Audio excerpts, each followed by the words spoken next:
I've spent the last 5 years traveling to 67 international destinations. There were a few bumps along the way. These are my essential need-to-know tips before you leave home for your expat journey. Now when it comes to airfare, I use Google Flights and I use an app called TripIt. Grab is available at the airport in Manila and in Cebu City. Now it's really important that you get a Google Voice number before you leave the United States, before you decide to expat. When you land in Manila, there are these condo complexes directly across the street, and I think there's a Savoy Hotel directly across the street. You can actually walk over a sky bridge. So you've got your Google Voice, but what about a SIM card? Do you want to wait in line at the airport when you land after 25 hours of travel? You need a second debit card when you travel. So let's talk luggage and clothing. You know, it's the Philippines. Nobody wears clothing. I mean, everybody goes out with clothing on, but it's like t-shirt, shorts, sandals. There are Facebook groups. You might want to join them ahead of time. A lot of foreigners, expats, will rent motorcycles when they get here, but I personally don't recommend it. It's dangerous. Before you head out from home, make sure you've got some medical insurance.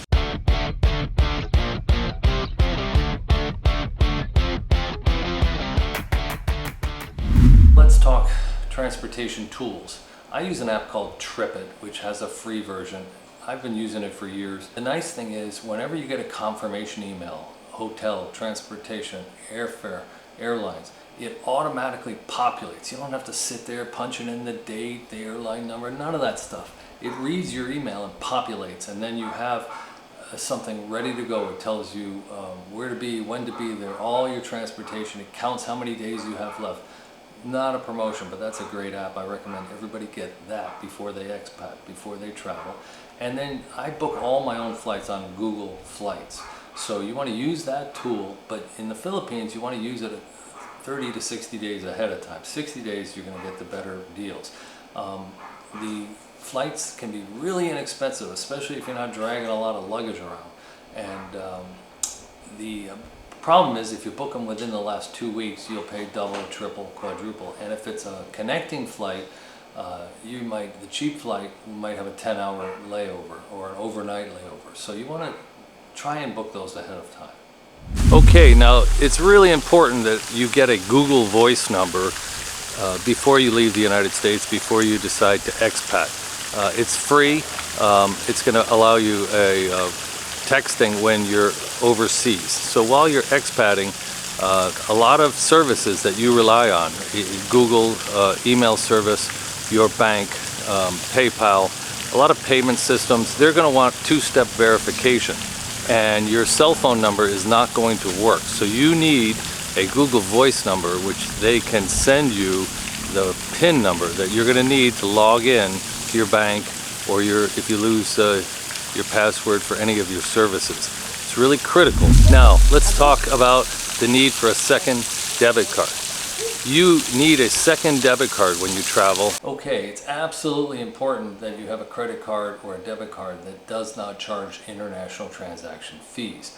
So I use Charles Schwab, no promotion, no paid advertising, but no transaction fees. And you get a minimum 3 times a month. They will refund the cost of the ATM. So if you want to get cash here in the Philippines or other places, you're going to use a real bank machine, not one of those Execunet or whatever they're called in Europe. These private machines will just rip you off. So you want to use a real bank machine. These private machines will take advantage of you in the currency conversion and the fees they charge. It should say Bank of the Philippines or some real bank. Then you can use that Schwab card. Now what I do is I put no more than $1,000 on that Schwab debit card at a time, and when I leave the house, I leave with my medical insurance card, my driver's license, a small photocopy of my passport, and my Charles Schwab card, and my cell phone, and then just a little cash in my pocket, maybe in a rubber band or a money clip. And then my passport, my wallet, my credit cards, it all stays in the safe at the Airbnb or the hotel, or hidden someplace back in the room. And so, God forbid, you run into trouble, you have your medical insurance, you have an ID if you want to rent a scooter or a jet ski, you want to gain access to with a security guard into a friend's condo, something like that. And then you're good to go. So no transaction fees, and don't put too much money in there. So no one can take you to an ATM with a gun to your head and tell you to take out $10,000. So that's a must-have. Second debit card. One gets left in the room, you go out of the house with the other one. Before you leave, you might want to set up a payment system, a backup. I have PayPal, but if I want to make a transaction like pay directly to a Filipino bank account, I can't do that with PayPal. So PayPal has something called Zoom, but it won't work if you don't have your cell phone that you can contact them when they say it's suspicious. And you need to set up Remitly ahead of time. But if you have a friend or anybody you know over here, send them some $10 just to get the service up and running while you're still back home. You can make that 800 number. A lot of times they'll say, that's suspicious, call us. You can't do it by email, you gotta call them. And when it comes to making payments, if the internet service here in the Philippines is something called Globe at Home, which is kind of prevalent in some places, that uses a phone number. So it's like a SIM card inside the internet box. It's not real internet, and you will not be able to use your credit card. So, but you can use PayPal to buy an airplane ticket. You can use your credit card to buy an airplane ticket if you're on regular Wi-Fi and you've notified your banks that you're traveling. The credit cards are not. If you have a Filipino local number, which I highly recommend you get after a day or two with using that e-service, then you try and use a credit card to buy something with a Philippine phone number, it's not going to work.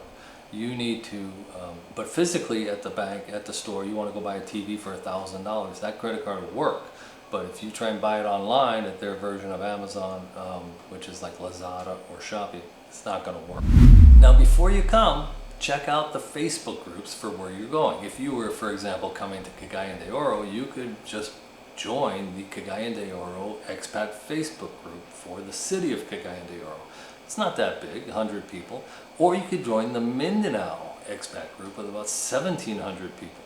If you're going to do Mageti, you could join that Facebook group. If you wanted to like investigate the cost of a rental unit or an apartment, they have Facebook groups that are for rental and housing. We recently rented a house in a different subdivision, and we signed up for the Facebook rental housing group, and we contacted through that process maybe 5 or 6 realtors. Not one of them contacted me about a house that I hadn't already seen on the Facebook group, looked at all the pictures, knew the price. You need a realtor to take you there and preview the house, but every one of those properties was in that Facebook group. Now, when you get off the airplane, do you really want to go and take a long taxi ride to your favorite hotel? I don't. So if you land in Manila, you can go to one end of the terminal, go up to the 3rd or 4th floor and take, I think it's called the Skywalker, some name very similar to that, and walk across the highway. Go back down to street level, and there's either a Savoy Hotel near there, or there are these condo buildings, and you'll find them on any hotel app. You can find these condos for about $50 a night. It takes you about, it's very easy to walk with your luggage. You might have the last 100 meters, 200 meters, you might have to drag your luggage across a sidewalk. That's not so wonderful. But I recommend only bringing a carry-on bag anyway. And in Cebu, you probably want to just stay in Mactan the first night. That taxi ride into Cebu City can be easily an hour. It's just bumper to bumper traffic, especially it's in the evening. There's nothing to see anyway. Just get a room in Mactan, Newtown for 1 night, 2 nights, kind of get your feet back on the ground, get your time zones straightened out, and then make your move into Cebu City. Now, SIM cards are cheap here in the Philippines. If you're going to be here a month, I just paid, I think, $7 or $8 yesterday for 3 gigabytes of data, unlimited texting, and phone calls. I'm usually someplace with internet, so I don't use much data when I'm out of the house. But if I run out, it's no big deal. I could just buy just a little more. The service is always, your phone will always work to buy more load. So if you have no ability to make a phone call and you need to make a phone call, you can spend $1 and buy $1's worth of service to make that one phone call. So you're never going to be caught short like with service plans where you overuse your data and they slow you down. You can always just buy a little bit more anywhere you go. I found an eSIM service called Airlo, and I watched a YouTube, and this guy did a review of like 8 or 9 of these eSIM cards. Before I left for my around the world trip, I bought a 6-month card to be used in like 60 some odd countries, including the Philippines, for like 90 some odd dollars. But they have much cheaper plans if you're only coming to the Philippines or you only need it for a week. So what I have is I always have a backup, because that eSIM is good for another month. But the nice thing is when you get off the airplane, you just turn your phone on and off. It should come right up. It works here in the Philippines. So when you get out of the airport, do you really want to stand in line after a 25-hour flight and get your eSIM card working? You can't get a Grab, you can't get our version of Uber here without a SIM card. So the first thing I normally do is wait in line and get a SIM card. When these jumbo jets unload, you could be number 8 in line for that SIM card vendor. You could be 8 in line for the ATM also, and they don't move quite as fast here in the Philippines. So if you want to go to your local bank and get $100 worth of pesos before coming, you're not going to get the best conversion rate, but it's a nice convenience. So when you get off a 24-hour flight, you've got an eSIM, you've got just some pesos to pay for things, and then you can kind of get some rest and figure out which SIM card you want to get, which service you want to use, and go to a local ATM with your non-transaction fee rebated ATM card and get moving. If you're coming to the Philippines to live, you might want to get rid of your SIM card regular phone number. I use the service called Tello, and I pay $6.99 a month, and I keep that service for when I go back to the United States. Okay, so now let's talk about clothing and luggage. If you're coming for a 2, 3, 4, 6-week exploratory tour, just bring a carry-on bag and bring a comfortable pair of tennis shoes that can be a little bit dressier in the evening and also just real comfortable banging around shoe. I'll show you a picture of what I use. They can look dressy, and they can be just a great tennis shoe also. And bring a pair of sandals. Now, both pairs of shoes, sandals especially, if you're not used to walking around in sandals all the time, you can get some pinches and blisters on your feet, and you are just going to be miserable. So make sure you break in those shoes before you expat. And then when it comes to clothing in the Philippines, don't bring a lot of clothing. 1 pair of long pants, 1 pair of long socks. I recommend a pair of support hose, the kind that nurses wear for on the airplane. You don't want any blood clots when you're sitting there for 16 hours at a time.